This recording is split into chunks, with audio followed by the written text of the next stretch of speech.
Hello and welcome to episode 160 of Just Keep Writing, a podcast for writers by writers to keep you writing. I'm Marshall.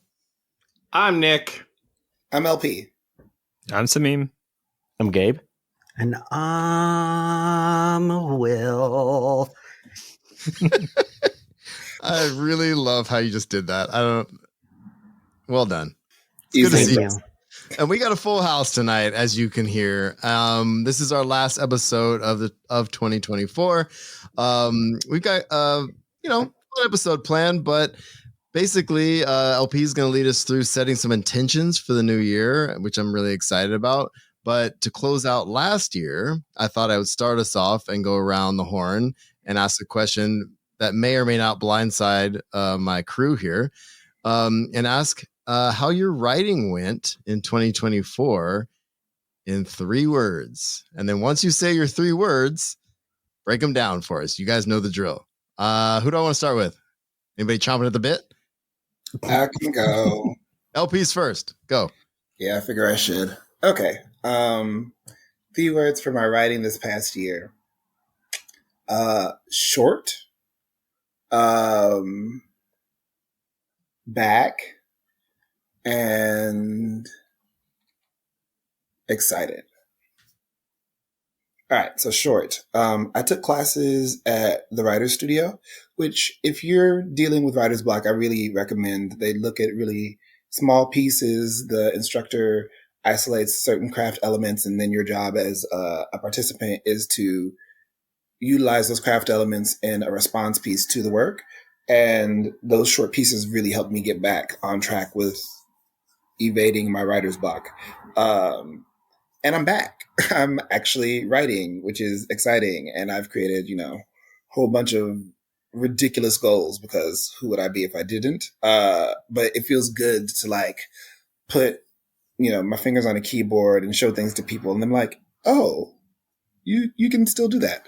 And then the last bit is excited. I wrote a chapbook this semester at the Art Institute, and the feedback is coming back, and it's overwhelmingly positive, and the changes and shifts I need to make are light, and I'm feeling like, oh, wait, it's time. It's time. I can't do the Mariah Carey shriek, but I like the attempt. Yeah. It was the right note. I don't have any voice there. It's good. Oh, that's awesome. I'm just going to go with how I'm seeing everybody. So I'm sorry if I'm cold calling on you, but I'm going to go with Sameem next.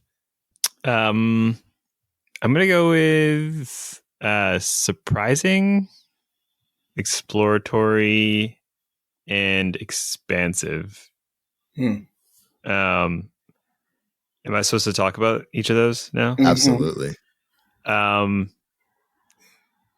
I'll start with, I guess, expansive, because I thought I was going to do an edit and rewrite of a novel draft, but ended up expanding the world and the backstory. And I guess I should throw patience as another word in there, because I really had to calm myself down a little bit and take some of the pressure off of feeling like, oh, I just need to get the next draft done, to letting myself slow down a little bit and actually think about things and let them expand and think through the benefits of it.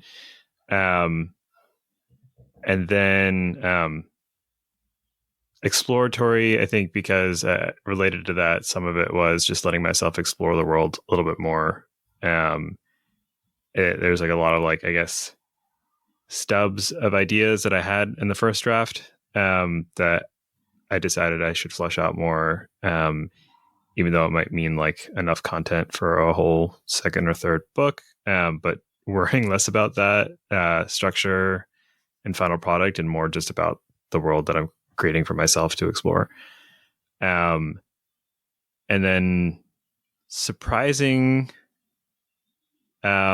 because I've ended up this past month working on a new short story and sort of pausing the novel work.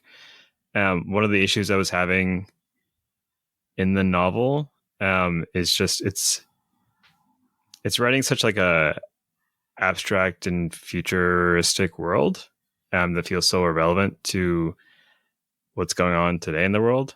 And there's a lot going on today in the world that I feel like I should be writing about instead. And I've ended up writing a short story that's probably also part personal essay, because I'm just exploring that challenge and having this argument with myself about like what it is that I should be writing. So I'm pretty excited about that, and give myself the space for that as well.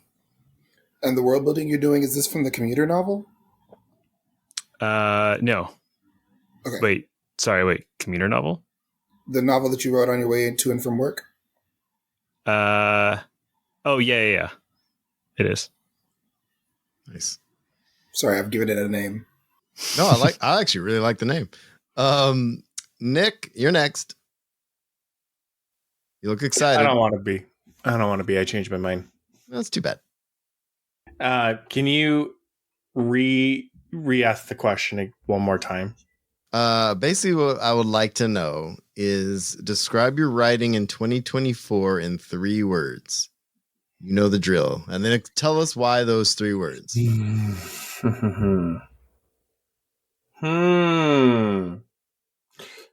Informative.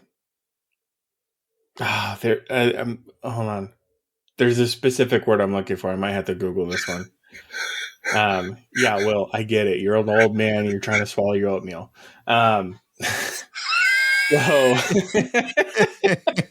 Sorry. Sometimes I just get these great zingers for him when he's off camera making faces at me. Yeah, so I'm going to say informative, destitute, and then inspiring. So informative. Thank you, Will, for putting that in the chat. Informative. I think I learned a lot about my own writing in this last year. I mean, it's the first year of writing without being in a program, which was good. I learned a lot about myself and what I write and how I write, and learned a lot about my own processes. Destitute because I didn't write a lot of words this year. And I think there was a lot of other life stuff going on for me. So it did make it hard to like sit down and actually write and do stuff. It wasn't until the last few weeks that I've actually been able to start writing again. And then inspiring. Sometimes I find my writing to inspire myself, which is weird to say, but also one of those things like I can do the thing. You know, I when I read my own stuff now, like I'm not cringing and pulling back and being like, oh my God, this is awful. I find that reading my own writing, I'm like, hey, I'm actually like pretty good at this. Like this is coherent. This makes sense. We really need to do an episode about like trusting your vision. Yeah. Let's write that down somewhere. Yeah, we'll put that in the hopper somewhere. I agree, LP. I'm definitely with Nick on that one, but I'll come back to that after these other guys go. Will, you're up. I'll type for you. Thank you, Marshall. Thank you so much for that. Okay. My 3 words to describe my writing journey of 2024 is painful, inspiring, and I would say my last one is, I know you're all hanging by the seat of your pants. The last one Who's would wearing be, pants? I would say, profound, All right. painful. Talk us through it, man. Okay. Painful because I finished my play Hey. this year, and that was taking me to places I don't think I've ever written before. It'll probably always be the most personal thing I ever write. it was inspiring because I actually got to see it performed. We did our first round of workshops, and that was really inspiring to see my friends who are actors act something that I wrote out. And it was inspiring because everyone cried at the moments I wanted them to. They laughed at the moments that I intended them to. And they also walked away from the play feeling an array of emotions and with lots of questions. And the questions were meant to be left after the play. It wasn't questions about, I was confused at this part, I needed clarity. It was questions of things that as a playwright and as a writer, you would want them to have. Profound because I think it has really helped me grieve. And it also helped me realize, like, maybe I can do this. Maybe I should put my stuff out there. So that was really big for me. Nice. Trust the vision. Trust the vision. Gabe? I think short, liberating, and fun. Ooh. Okay, so short. I mean, the Worthy.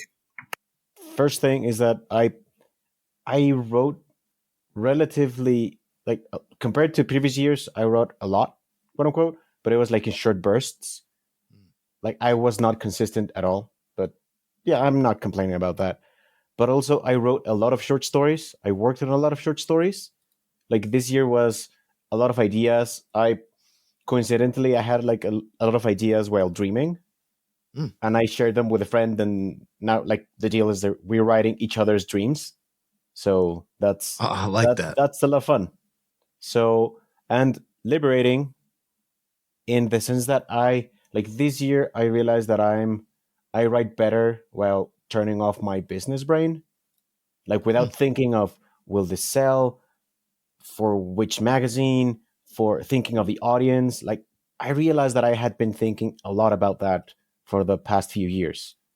So realizing that and just playing with it as I did the first few years that I started writing, it was a lot of fun. And I think that helped me write more than I expected to this year, even with all the things that happened. Yeah, I managed to write. And fun, honestly, I had a lot of fun writing all these things. I have now like more than 10 short stories that I'm super excited about writing. And also, I met a lot of new people. I went to Worldcon, and that was incredible. So much fun. I saw Sameem in person, which was amazing. We had a lot of fun. made a lot of new friends, and that, it was a really fun year, all like around writing. So yeah. Oh, that's awesome.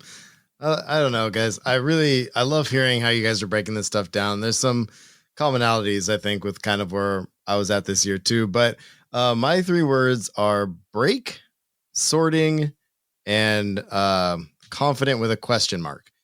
I know I'm throwing a wrench at it. LP doesn't like it, but I'll explain. We interpreting punctuation in this motherfucker? Yeah. I put the question mark there in the chat, at least. But as far as the break goes, it's been since we finished since I finished grad school, I was basically just been kind of giving myself a break, which was actually kind of nice. Trying to focus in on just life stuff and dealing with, the things that I deal with. But then I realized the break was going on too long, and I hadn't written anything at all. And that was kind of bumming me out. So I started kind of just going through my stuff. So that's why I have the sorting word there. And then, like Nick said earlier, I was like, well, I actually like this. Oh, I actually like this. Oh, this is cool. I wrote this. This is badass. And so, like, just kind of sorting stuff out and figuring out kind of what I want to like polish a little bit more and start sending out there. And in that, over, which we talked about in another episode, but over July, I basically just revised a bunch of stuff, especially my novel, and felt really confident about the draft. And so I've just been putting all my energy into all the energy I can muster into just sending my stuff out there. I got collecting rejections from short stories and agents, and I've still got more agents waiting to see what they say. And I'm just, it's kind of exciting. It's just kind of nice, even though I'm not writing a lot of new stuff right now, even though I'm really looking forward to next week when I have a couple weeks off and I want to get into some writing again. But yeah, I'm looking forward to keep putting myself out there and then see how it goes in the next year. So that's where I'm at with that. I'm going to pass it over to LP then and see what he has in store for us after all of this.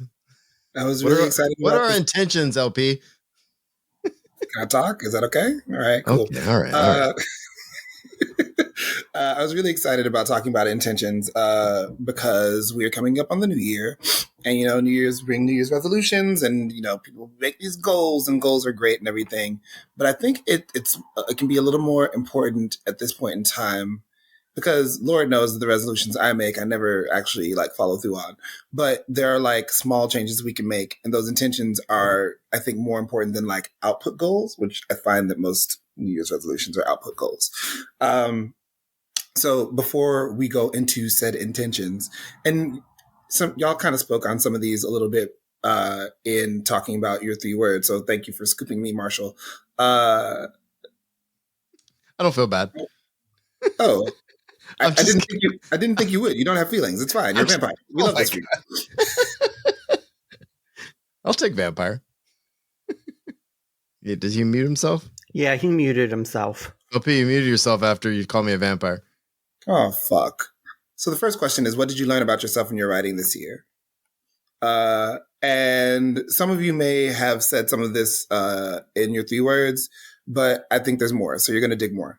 I'll start to give you some time I'll stall for you because, I'm a great moderator. Tell your friends. I am your friends. It's fine. I don't know what's up with me tonight. I'm sorry.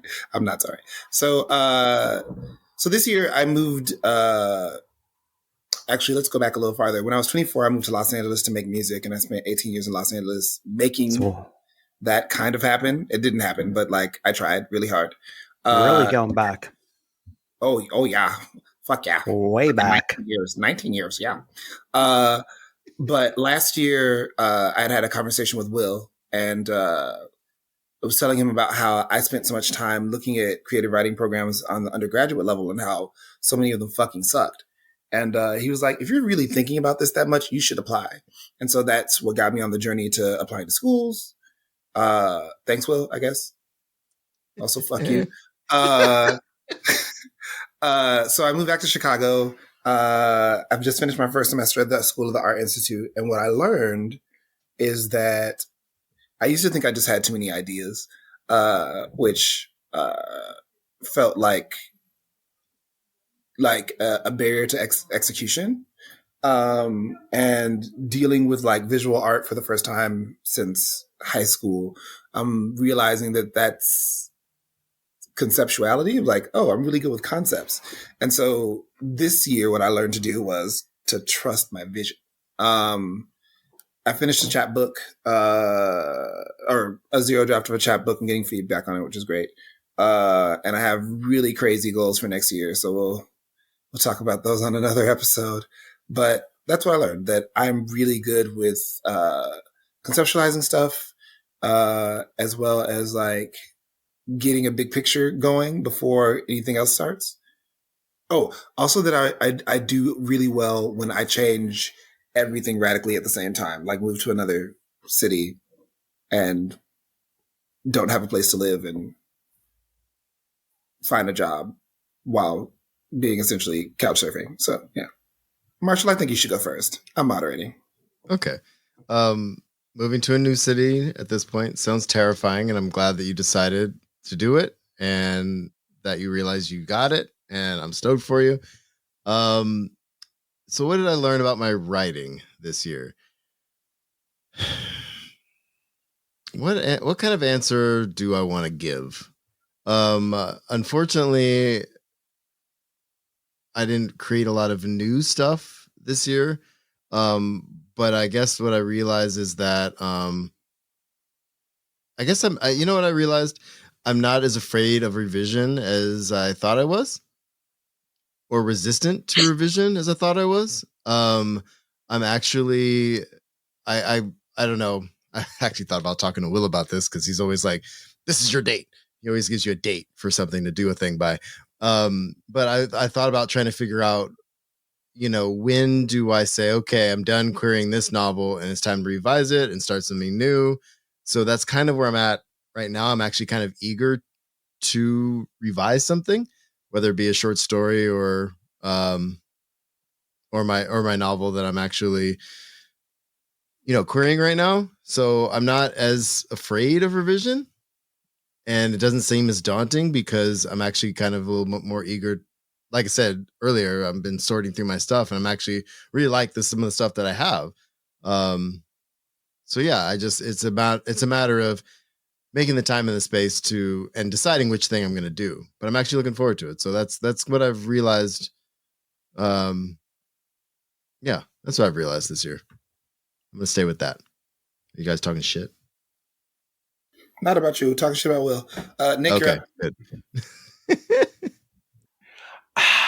How to take a drink first. Well, this is going to be an interesting, fun one to talk about. So what did I learn about myself this last year? Well, I learned that I have stories to tell. I know that's going to sound dumb because it's like that's what we do and why we do it. But I think this is what I've learned this last year is what I have to say is impactful. What did I learn about my writing? I think I kind of covered that one. But I learned my writing is good. I know that's kind of high overview, but like I'm not a shit writer. I make more than just coherent sentences and stuff like that. The world building that I can do is visceral. It's full of detail and it's full of wonder. Yeah, that's what I got. I'm sorry, I can't go deeper. Will be. We'll get there. Thank you so much for that wonderful and inspiring question, LP. What did I learn about my writing this year? I don't know. Writing the play took a lot out of me. I did relook at some short stories that I'm finishing that I had a deadline for, but I clearly don't pay attention to my own deadlines. Yeah, I think I learned I should put my work out there. That's what I really learned, and to start doing that. So that's all I have for everyone. I just want to point out that the three earliest people on the podcast figured out that they should be submitting their work. The people who started Just Keep Writing podcast decided that they should be putting out their work. So at any point we can change the name of this podcast to Just Keep Submitting. Okay, go ahead, babe. I think what I learned is similar to what Nick said, that realizing that what I have to say is important and just like putting myself on the page without editing myself before, which I did that a lot, as I mentioned in the previous question. And I realized that I write better, write more, and I'm more excited about writing when I'm just going all out with the things that I like, with putting like my values on the page, politics, social issues, like just not editing myself in that regard. Like there's going to be someone that's going to like this, that's going to appreciate this.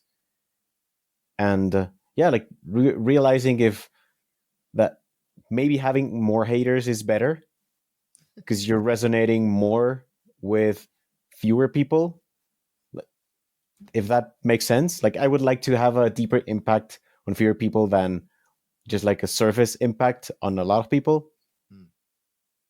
And I think I noticed that while writing many short stories and just like writing, not finishing many short stories, was that's the next answer, the next part of my answer. Just having fun and putting all the things that I like, that I am on the page, and that was so liberating, as I mentioned before, and a lot of fun. And the next part that I learned is that I need to write with zero fucking distractions. I mean, I have ADHD, so that's like for every single thing that I do, I need to do that in order to focus and have my executive function be used for something. But for this, I made a second user on my PC, and I have that second user. I have no YouTube, no social media, no video games, nothing, and it even has like a different background. Fuck. So I'm starting like to prime my brain. Once I'm in that user, like this switch it's just on for working and writing. And I have also like a playlist that I put only when I'm in that user. So, dude, I love that so fucking much. I swear, like the fact of just logging into a computer with a different user mindset is freaking brilliant, dude. Gabe That's just awesome. like Godzilla on all of our necks. That is awesome. yeah, because I tried switching to another place in my house, like having, because that's like some advice that I hear a lot. And it was the same computer though. It didn't matter. Yeah, but I mean, I tried it other places, but I was not that comfortable. Other distractions, and here, like it's this computer. This is my space, my chair. Yeah. And that has been working so well. So that's awesome. Yes, that's something else that I learned. That might be the most valuable thing that anybody's said on this podcast. No, I'm just kidding. That's awesome, Gabe. That's shit. Yeah. Fucking rad. Okay. I got to think about that one. Yeah. Next. Sameem. I got so lost in what everybody said that I forgot the question. Is it, what did I learn about my writing this year? Was that it? Yeah. What did you learn about yourself in your writing this year? I think I spent a lot of time really preoccupied with my inability to structure a novel, and just forcing myself to figure out structure before actually enjoying the process of writing. And it's really important. I learned a lot. I still have a lot to learn. But I think one of the reasons why writing this short story this past month has been so refreshing is because I haven't had to worry about structure as much. It's been way more play and way more expression. And the novel work has felt very dry because I don't feel like I'm putting myself on the page yet. I feel like I'm sort of laying the foundation so that I will be able to do that in a later draft. And I think that is the right thing to do. But I might need to find a way to keep that play in cycle while I'm learning the structure. Where are you looking for structure instruction? I mean, I've read a handful of craft books, but I think reading books that are not the same, but I think are trying to do similar things has been helpful. And so I think reading a handful of like space operas this last few years has been helpful.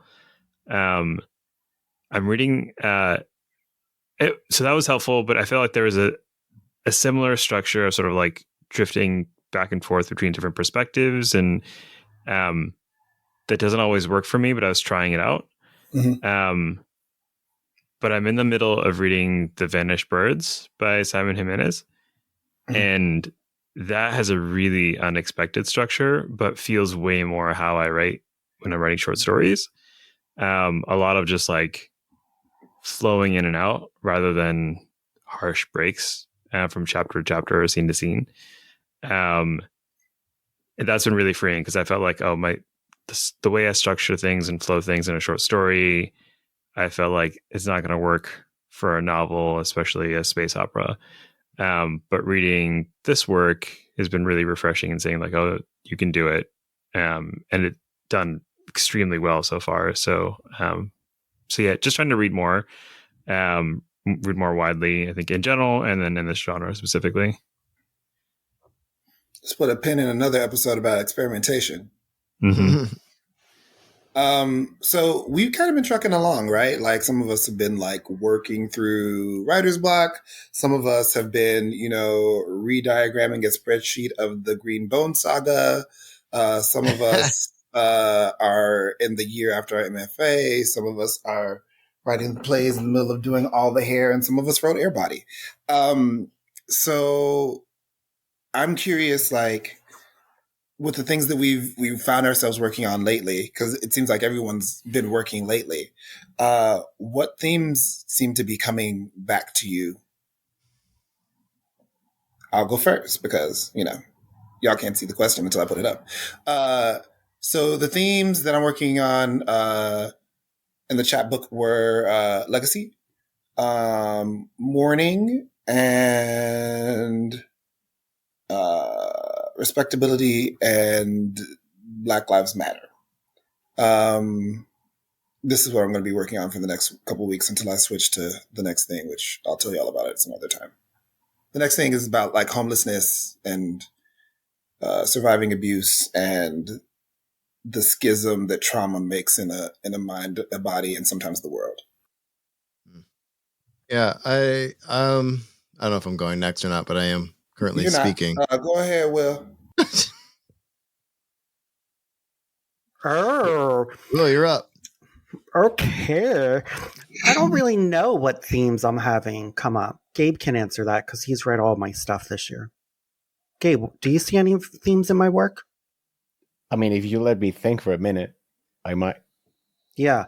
I don't know. I don't know if I go into things thinking of theme. No, but you kind of know what your stuff is about once it's written, though, right? Sometimes not. Family, it's always there. Family, grief, obviously. Like that's... Yeah. Okay. Right on, Gabe. Yes. Family and grief. Yeah, that helps jog my memory. And, I think I do a lot of stuff about possession and what's taking charge. Or like what's capitalist taking... possession or demonic possession? Well, I mean, a little bit of both. Sometimes we get possessed with an idea.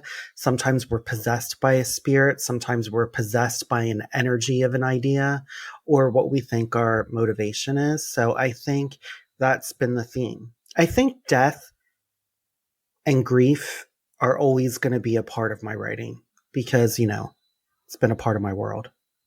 Thank you for sharing. Thank you so much for that illuminating and wonderful question. I almost always cut out when you do that, right? I think you should keep it.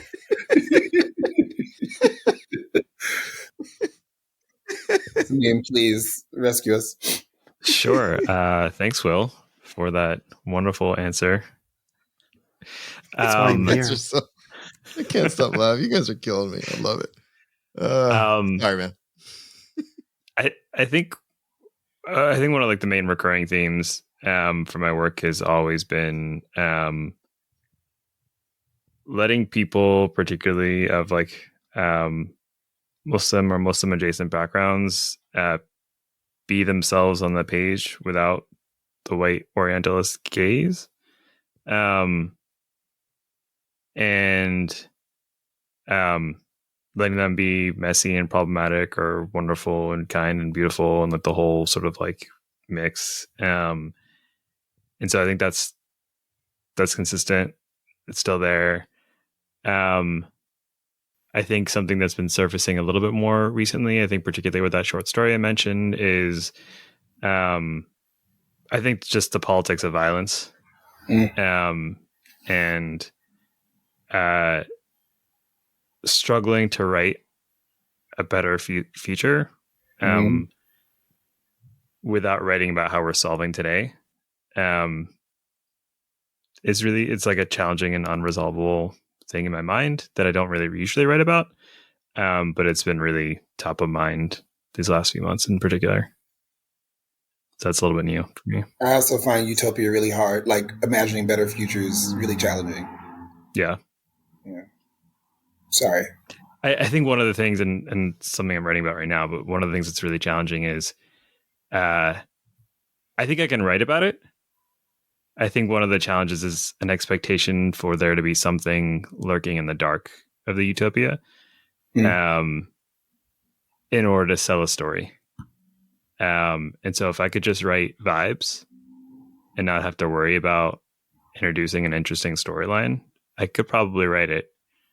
But it's that pressure to put it in conflict that makes it much more challenging. I mean, Neon Hemlock is a great one for vibes. Also, like, it's such a Western perspective that, like, all utopia is a dystopia to someone. It's like, Yeah. Why does someone have to be harmed in order for people to succeed? And why is that the way that we perceive everything has to exist this way? Yeah. Marshall, you may go now. Oh, cool. I was trying to be sassy as well. I just couldn't do it. Don't do it. It's fine. Thank you for having me. No, I don't know, guys. I feel like what's happening right now with my writing is like kind of like what LP was saying. I keep going back in my mind to like the one thing I actually published, and it was a a piece in response to George Floyd, right? And I feel like those are kind of like the themes I want to. I find myself so frustrated with so many different bureaucracies and institutions, and who has X, Y, and Z, and why we struggle so much. You know what I mean? And so those are the kind of things that I feel like I keep coming back to. The family thing for sure, and I think that's a response to the frustrations. Is like you go to the people that I want to show characters that are going to people who are supporting you regardless. We have an upcoming episode that we've been talking about doing, that we're going to talk about that Netflix show Arcane, and I feel like that found family vibe, and like why there's so many heartbreaking moments in that is because they needed each other and something broke. You know what I mean? Mm-hmm. And what are they fighting against? And like all of those things I keep thinking about. So like I was saying earlier, I'm excited to kind of go back and revise some of my stuff and with kind of those themes in mind. But then the other thing is I'm working on this, my next novel I'm working on, I think it's going to be a novella actually, but it has to do with a Black cop who is like part of this system, you know what I mean? And like, that's kind of, it's a paranormal, weird kind of video gamey thing, but at the same time, like those are the underlying themes in my work. I just want to keep coming back to those things that kind of frustrate me. And like, because I know other people are frustrated with those things too, and seeing characters working through it and finding a place, I think is super important, whether it be in a found family or, breaking the system in some way. I don't know. That's what I keep coming back to. Gabe, do you want to talk about your work instead of Will's this time? Yeah, that'd be nice. Yeah. Shots fired. Jesus Christ. Bitches went down. Now what? Oh. Okay. A recurring thing in theme in my stuff is found family. It's, as Marshall said, it's something that I find so interesting, and it's very personal to me, found family. And also related to that is like breaking cycles within a family, like cycles of abuse, cycles of intergenerational bullshit, basically. So there's a lot of that. Also grief. Yeah, most of my stories also have a lot of grief. Also related to what LP did to Marshall before, abuse of power. Nobody saw that in the chat, but yeah. Oh, my name! I'm leaving that in. Good job, Gabe. Say my name. Thank you. So yeah, I mean, uh, living in Mexico, I think there's a lot of that, and that permeates all my thinking. I mean, obviously also in the US, but yeah, it's very visceral over here. So it's that, also sexism, like for sure that's something that I've been focusing a lot on, even on secondary worlds, because this is a conversation that I've seen on many places. Oh, it's another world. You can make it. It's a secondary world. You can make it so that doesn't exist. Like, no, that to represent our world, like you cannot leave that out, and that's sadly and fucking sucks. But that's something. I mean, all the isms are probably always going to exist. So, yeah, like I'm being braver but writing about that. Will has something to say. Will be, you be quiet. I'm moderating. Will be. Sure. 1 minute though. I think this is a great episode again that we should do. What Gabe's bringing up about secondary worlds and what we should Include or exclude, because I think the counter argument could also happen. Do you know what I mean? In a different way of how society is structured. But I think what you said, Gabe, was fascinating. So yeah. Ebony Dunbar Scott wrote Stone and Steel for Neon Hemlock. It was a great novella. It was in the first novella season for Neon Hemlock. And she doesn't write homophobia, because if she's creating the world, she's like, I'm not going to fucking do it. And so, like, I guess that's one way to imagine a world. And she doesn't write racism. Or she didn't in that book anyway. And so it's like, I guess that's a way of imagining a future where if it doesn't exist, then you can have people dive into a world where it doesn't exist.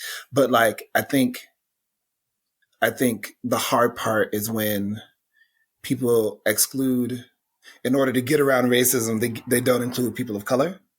Mm-hmm. Or in order to get around homophobia, there are no homosexuals. And so it's like, it's to me, like responding to it is like, it's about making active choices and not being passive about it. But I agree that we can make a great episode. Is that the third episode we came up with on this? That is. I mean, homos are everywhere. There's 2.25 here. Mm-hmm. I mean, what you said, LP, I think that's the key that I figured out this year, like being active about writing those things, like not just, I'm thinking. No stress. Like I'm not trying to contradict you, just saying, like, you know, it's a great conversation. Nick? Yes. So, recurring themes in my work. Found family is one of them, but parental relationships is my other one. That kind of comes up a lot, mainly because my current work in progress on my novel is really about the relationship between parent and child. Yeah. That's reflecting in some of my shorter fiction as well, as is the found family and things like that. I think this is something I kind of relate to a lot. It just in my life and how I grew up and things like that. I have a very complicated relationship with my mom and my parent. My stepdad is the one who raised me, so I don't have a relationship with my biological father at all. So I do see those themes coming through quite a bit in my work is complex relationships when it comes to parent-child. And then the found family, which is always needed. Because you love us. Most days. Most days, except for those days when we'll put your titties on the internet, but that's another conversation. Oh my God. Stay out my social media, y'all. Let's see next week. I'm just going to say it. If you would like to post see in a while, that's what you're going to see. 180-pound Nick. It's going to be the last. It's going to be the last post. We'll post that off and tell your friends. It's ridiculous. Okay. We got one more to take us out, or what? Oh, He yeah, I has, got one. he I has got one. thirst pecs all over. Okay.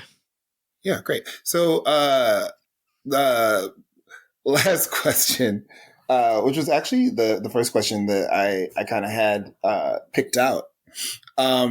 How do you intend to be? Okay, we're all contributing to as literary citizens by being part of this podcast. So let's take that off the board. How are you going to show up as a literary citizen for the writing community in this next year in a way that you haven't in previous years? Okay, I'll go first. That's a good question, LP. Thanks for asking. No, it is really good. That is a very, very good question. No, that's a deeper question than Nick can stand. originally thought. Yeah, I'm gonna stall for you now, unless someone else wants to go first. No, I'm gonna answer. Go ahead, Nick. Go ahead, Nick. That's why I jumped in here.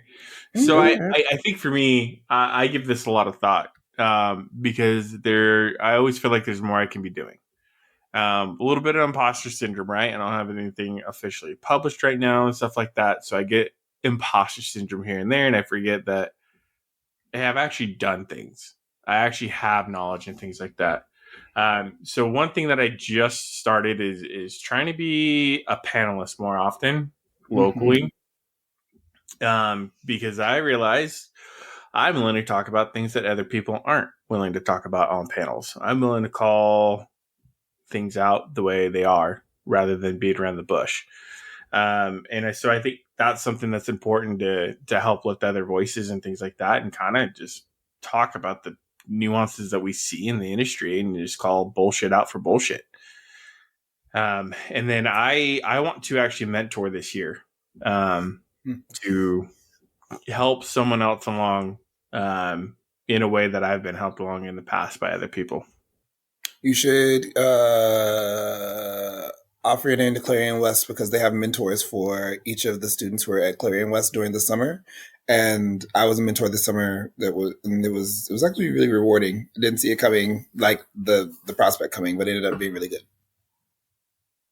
Nice. I shall consider. Do y'all need some more time, or should I go? Or is anyone ready, or should I go? Sorry. You're the moderator. You're the boss. I was just waiting for you to call me. I didn't want to speak out of turn again. Yep. Go for it, big. Go for it, Big Daddy. I love when you call me Big Papa. Oh my god. Okay. Go ahead, Anyway, Father Time. you people. All right. Kind of similar to Nick. Similar but not the same thing. But I feel like I really need to take more time and spend more time in the community. Like really block the time out. And part of it is with my students. I'm teaching creative writing class this year. And I feel like in the day-to-day chaos that is teaching high school, like I don't spend enough time with their work like I really feel like I should. And I feel like kind of like what Nick said, like that is a mentor sort of role with kids that actually want to write. And I should be spending more time with that than I do, not procrastinate as much. But also I want to get, I do my things that I do like anyway in the writing community, like with the crews and stuff like that. But really what I want to do is go to other conventions with my friends and my community more this year. Part of it is going to be getting a handle on the money situation, but also again, being willing to take the time to actually take time off of work when I never do. And seeing people I've never met, most of them in this room in real life. I've met 3 of you in real life. And it's a bummer. You guys are my community and I really want to spend more time. It's about taking the time and getting a handle on the chaos and getting out there. And I feel like the community is what's going to keep me writing and keeping me going forward. So that's my thing. Will be. Thank you for that amazing thoughtful, deepful question I wasn't prepared for. You're such a great moderator. I would say, what do I want to do to deepen? That's a good question. You were supposed to think about this before I called on you. I can move on. Well, I wasn't ready, but I think like how I process things is I think out loud. I talk about things. I say the question over again. Which is why I get 10 phone calls a day. Yeah, he does, but he doesn't pick them up in the last couple of days. Just saying. Okay. All right. Back to the topic. Titties on the web. Hence, I posted his Man Crush Monday picture on our Instagram. So, because it's 2009. It's 2009. Yeah, exactly. I really want to discuss more books with people. I really want to connect through writing, and I really kind of want to dive in that way. And I would really like to do more write-ins and really gather a different set of the community besides like with my writing group. I think I need to expand my community even more. So I think I want to do write-ins on Zoom. I think I want to, when I go to Worldcon, really like network in a way that is bringing community together. So I think that's really going to be kind of my goal, and to really build community with like the theater community and like with my play and then with my writing. And really my focus for next year for the podcast, which is a way to build community, is specifically with comic book creators, because I've really been thinking a lot about comics and what is such a cool way to tell a story, both through words and visual, and finishing up my short films and working in a community in that fashion. Some ways that you could be of service in that way that are super accessible to us right now. You could run a book club through the Discord, and you can also do write-ins through the Discord. Oh yes, I thought about that too. But I also want to broaden it up. So I'm thinking of plans of how I can do that. The reason I recommended that is because we already have an audience, and that it could be a way for you to build momentum to something bigger as you take it outside the Discord. But yeah, of course. Thank you so much, LP. That was a great question. I'm happy to be of service. Sameem? I think a lot of what everyone else has already said, a lot of that resonated with me. I think like what Nick said about imposter syndrome, I think really hit me. I think that there's a lot of things that I don't let myself do. I don't put myself out there. I don't offer myself up because I'm like, who am I?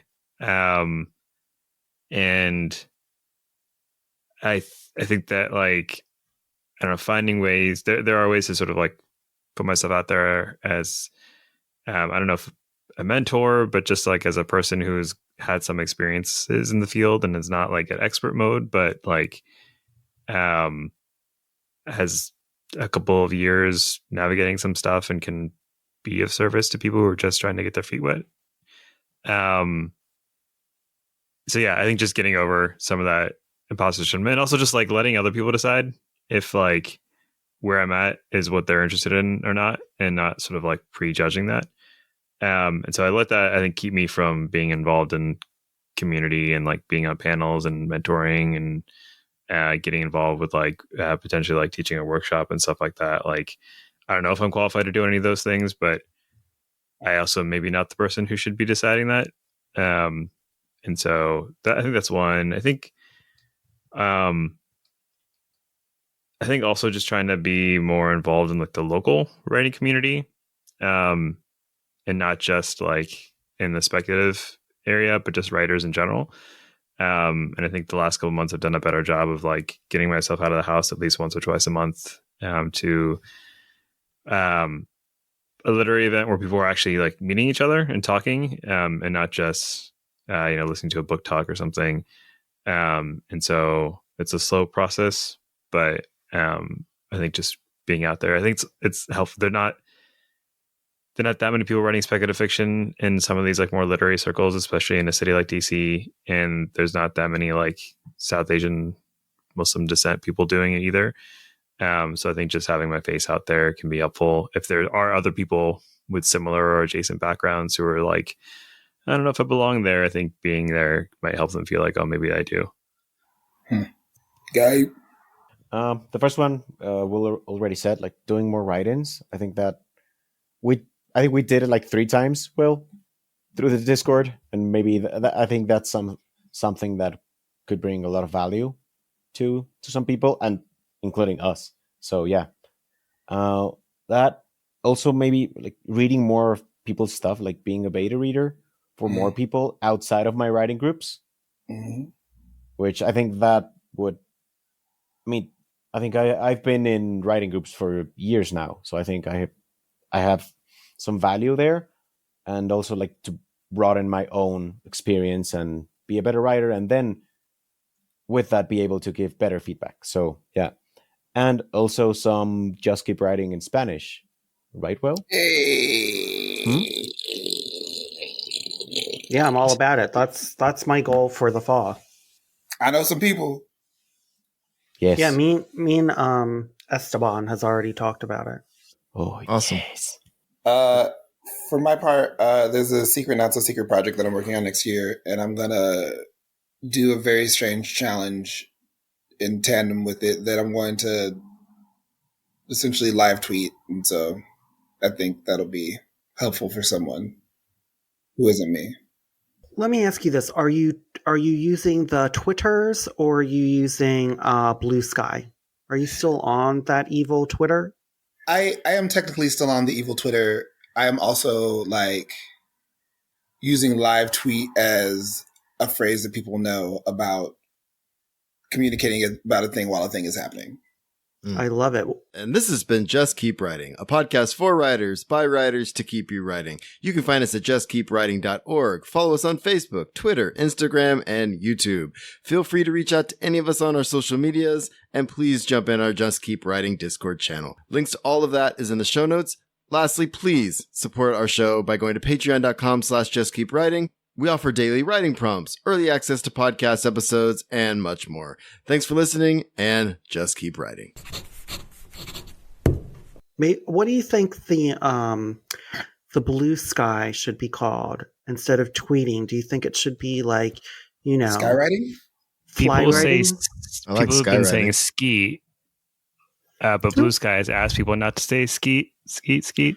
Yeah, So not good. Because it reminds us of cocaine. Oh, To the No. window! To the Yeah. wow! To the wow! Right? that's not a cocaine thing, Oh, though. wait, were they It's saying definitely not a skeet? cocaine thing, guys. Drops out my But mouth. wait, question. Wait. This needs to be in there. Are they saying skeet or ski? Skeet. People have been saying skeet. Oh, I thought you said ski because skiing reminds me Oh, of snow. Skis. Snow No. reminds me of like cocaine. And skeet Yeah. is terminology for other Yeah. things. I think we should stop now. So I'm going to cut the part that before this. Do we want to end it on something that's not this? Or Oh, are we just Yeah. going to end it? Oh Or yeah. do we want to end Oh, it yeah. after what Sameem said? You can end it before what I said.